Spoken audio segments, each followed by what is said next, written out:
Criticizing common sense is a tricky business, if only because it's almost universally regarded as a good thing. When was the last time you were told not to use it?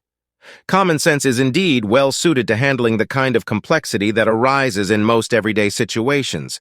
And for those situations, it's every bit as good as advertised. But there are other situations, even in daily life, that are inherently more complex or that challenge our powers of judgment in other ways. And under these circumstances, common sense turns out to suffer from a number of errors that systematically mislead us.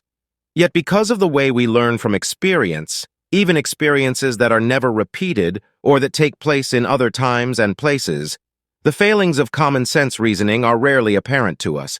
Rather, they manifest to us simply as things we didn't know at the time, but which later seem obvious to us.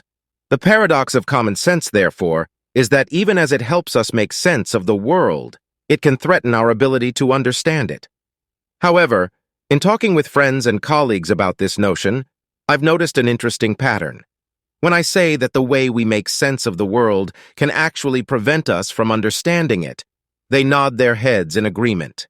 Yes, they say, I've always thought that people believe all sorts of silly things in order to feel like they make themselves understand things that in fact they don't understand at all. Yet when the very same argument calls into question some particular belief of their own, they invariably change their tune. Everything you are saying about the perils of common sense and intuition may be right, they are in effect saying, but it doesn't lessen my own confidence in the particular beliefs I happen to hold. It's as if the failure of common sense reasoning is only the failure of other people's reasoning, not their own. People make this error all the time. Around 90% of Americans believe they are better than average drivers, and a similarly impossible number of people claim that they are happier, more popular, or more likely to succeed than the average person. In one study, an incredible 25% of participants rated themselves in the top 1% in terms of leadership ability. It seems people are much more willing to believe that others have mistaken beliefs about the world than that their own beliefs are mistaken. Nevertheless, the uncomfortable reality is that what applies to everyone necessarily applies to us too. Many of our own, possibly deeply held beliefs may themselves be false. None of this is to say we should abandon our beliefs and start over, only that we should hold them up to a spotlight and regard them with suspicion. For example, I do think that I'm an above-average driver, even though I know that nearly half the people who think the same thing as I do are wrong. I just can't help it.